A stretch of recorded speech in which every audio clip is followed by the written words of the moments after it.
바르셀로나가 도르트문트를 무려 4대0으로 잡으면서 챔스 8강 1차전을 마무리합니다. 세상에. 아니 물론 플릭 자체도 도르트문트 상대로 워낙에 또 강한 모습을 지금까지 보여줬었고, 바르셀로나라는 클럽 자체도 도르트문트한테 뭐 무패? 지지 않는 이런 모습들을 많이 보여줬지만은 이런 스코어가 챔스 8강에서 나올 줄은 예상하지 못했다. 제가 개인적으로 이번 경기가 사실 좀 오랜만에 보는 플릭의 바르사의 축구였는데 여전히 좀 강력하다. 플릭이 어떤 시스템으로 축구를 하느냐, 우선 이제 백포라인, 그 앞에 뭐 투볼란테, 앞에 3명, 최전방 1명, 이렇게 4-2-3-2 시스템을 기준으로 축구를 하되 최후방에 있는 수비들을 타이트하게 올리죠. 이게 올린다는 게 단순하게 공격 상황을 위해서 라인을 끌어올린다 이런 느낌이 아니라 우리가 소위 얘기하는 옵사이드 트랩, 상대가 볼을 잡았을 때 우리 미드필더 라인과 최후방 라인 사이의 간격을 급격하게 좁히면서, 그리고 우리 뒷공간으로 넘어가는 리스크를 라인을 올리는 오프사이드 트랩으로 다 틀어막겠다. 이게 어떻게 보면 플릭볼의 핵심 아닙니까?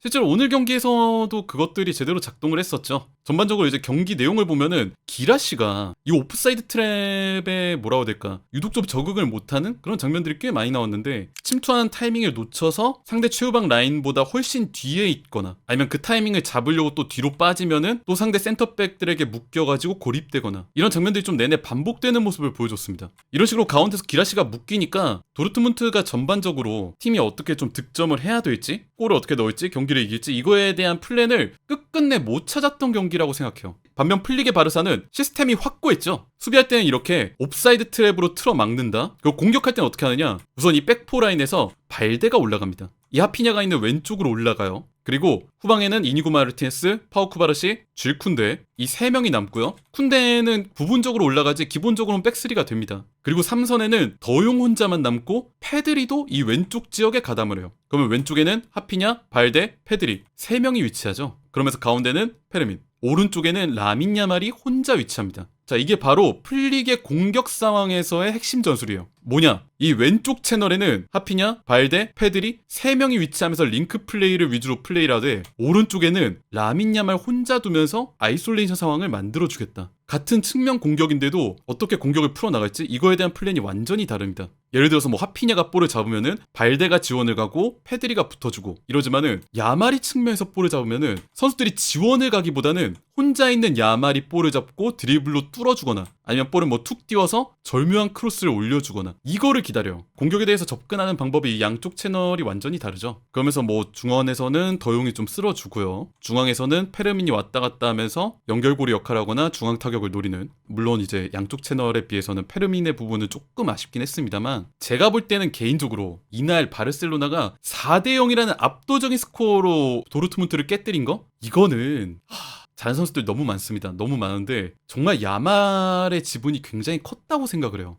이 선수를 볼 때마다 느끼는 건데, 지금 이 선수의 나이 얘기를 제가 하는 것도 지겹거든요? 저도 지겨워요. 맨날 하는 얘기지만은 진짜 뭐라 얘기를 해야 되냐, 이 17살이라는 나이가 정말 믿기지 않을 정도의 플레이를 항상 보여주는데, 제가 감히 얘기하건대 라민 야말은 뭐 미래도 아닙니다. 지금 현 시점 기준으로 거의 현대적인 윙어의 완성형에 제일 가깝습니다. 왜 그러냐면은 지금 야말이 보여주고 있는 플레이 롤을 한번 보세요. 한쪽 채널에 과부하 걸고 본인은 이제 혼자 떨어져서 아이솔레이션 상황에서 볼을 잡고요. 그 상황에서 볼을 잡으면은 본인이 드리블 돌파해서 상대 박스로 침투해서 균열을 만들거나, 아니면은 절묘한 패스나 크로스로 플레이메이킹을 하거나, 이런 크랙적인 플레이를 할 수 있는 반면에 제일 충격적인 건 뭐냐면은, 이 야말이 단순하게 위에서 뭐 아이솔레이션 상황에서 볼만 기다리고 있다 이런 느낌이 절대 아니라, 우리 후방에서 특히 오른쪽 측면에서 빌드업의 어려움을 겪을 때, 상대가 이제 압박을 강하게 들어와서 우리가 풀어나오기 너무 어려워할 때, 이때 위에서 아래로 빌드업 가담, 우리 빌드업 상황에서의 수적 우위에 가담한다는 겁니다.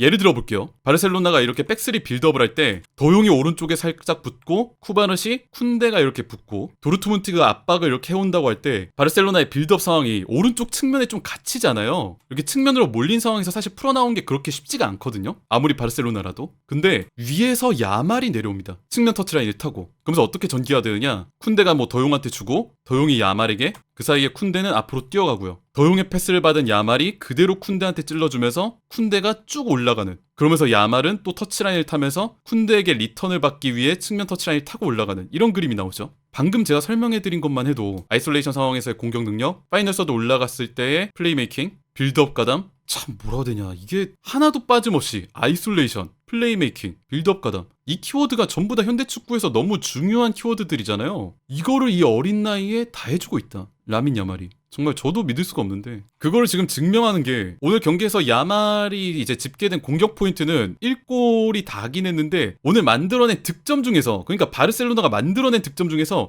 야말이 기점이 된 부분들이 너무 많았어요. 예를 들어서 박스 외곽에서 볼 잡은 야말이 있으니까 상대 수비가 기본적으로 2명 3명이 야말을 향해서 끌려 나오죠. 그럼 야말이 어떻게 하냐면은 그냥 한 박자 빨리 혹은 반 박자 빠르게 툭 크로스를 반대쪽으로 띄워줍니다. 자기한테 끌려 나오는 상대들을 보고 나서. 그러면서 이 장면에선 하피냐가 반대쪽 지역에서 헤더로 떨궈주고 가운데 있는 레반도프스키가 헤더로 깔끔하게 마무리. 이 득점 장면이 있었고요. 그리고 또 다른 골 장면. 바르셀로나가 이제 후방에서 볼을 뺏고 역습 전기로 올라가는데 페르민이 이걸 볼음반을 하면서 측면에 벌린 라민 야말한테 볼을 넘겨주고 본인은 또 안으로 침투에 들어가죠. 근데 이 볼을 잡은 야말이 측면 터치라인 인근에서, 그러니까 되게 넓은 지역에서 상대 라인을 부수고 들어가는 페르민한테 놀라운 침투 패스를 넣어줍니다. 이 패스가 정말 말도 안 됐어요. 상대 수비 라인을 그대로 뚫고 박스 외곽으로 들어가는 페르민한테 정확하게 도달. 페르민이 이제 가운데서 들어가는 레반도프스키한테 볼을 넘겨주면서 레반도프스키가 코베를 뚫어버리는 좋은 득점을 만들어냈죠. 사실 이제 바르셀로나가 넣은 첫 번째 골, 그 쿠바르시의 득점에 가까웠던, 마지막에는 이제 하피냐가 발을 건드리면서 하피냐의 득점이 되긴 했지만, 그 골을 제외하면은 방금 말씀드린 두 개, 레반도프스키의 득점 같은 경우는 통계에는 잡히지 않았지만 야말이 기점이 됐던 플레이메이킹이었고, 심지어 이제 네 번째 골, 팀의 마지막 네 번째 골 같은 경우는 야말이 그냥 직접 집어넣었죠. 그러니까 정리하자면 오늘 경기에서 하피냐의 득점, 그거 하나를 빼면은 그 세 골이 전부 다 야말의 발에서 시작되거나 마무리된 골들이었다.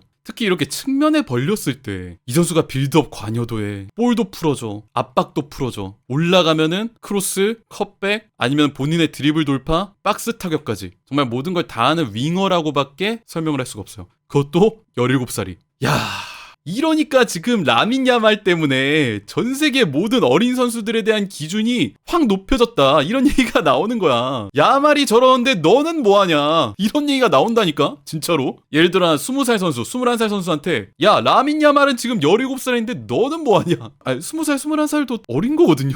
그러니까 얘네가 비정상이 아니라 얘가 너무 특별한 거야, 이 17살이. 완전 이레귤러죠. 여주 오늘 플릭이 보여준 전술을 정리하자면은 수비 상황 때 압도적인 옵사이드 트랩, 굉장히 또 체계적인. 이 옵사이드 트랩이 얼마나 체계적이냐면은, 예를 들어 상대가 볼을 잡아요. 그러면은 보통은 어떻게 움직이냐면은, 예를 들어 이 상대가 측면으로 벌린 뭐 동료한테 킬패스를 넣어주려고 한다 치자. 그러면 사람이 본능적으로 어떻게 되냐, 몸을 뒤로 빼죠. 이 볼 받는 상대를 잡아두려거나 아니면은 날아오는 볼을 커트하거나, 이러는 게 어떻게 보면 본능에 가까운데, 지금 플릭의 백포라인들은 어떻게 움직이냐면 얘네가 볼을 주려고 하면 앞으로 튀어나가죠. 옵사이드 트랩을 만들려고 4명이 완벽한 타이밍에. 이러니까 옵사이드 트랩에 걸려버려요. 이게 단순하게 이제 높은 라인에서만 그러는 게 아니라 심지어 우리 최후방 라인 근처, 박스 근처에서도 그 옵사이드 트랩을 한다는 거, 이게 놀라운 겁니다. 그리고 수비 전술은 이렇게 옵사이드 트랩으로 틀어 막으면서 아까 말씀드렸던 기라시 같은 가운데 스트라이커를 완전히 고립시켜버리고요. 그리고 공격할 때는 한쪽은 선수들을 많이 두면서 과부하, 한쪽은 비교적 비워두면서 아이솔레이션, 즉 채널의 비대칭화,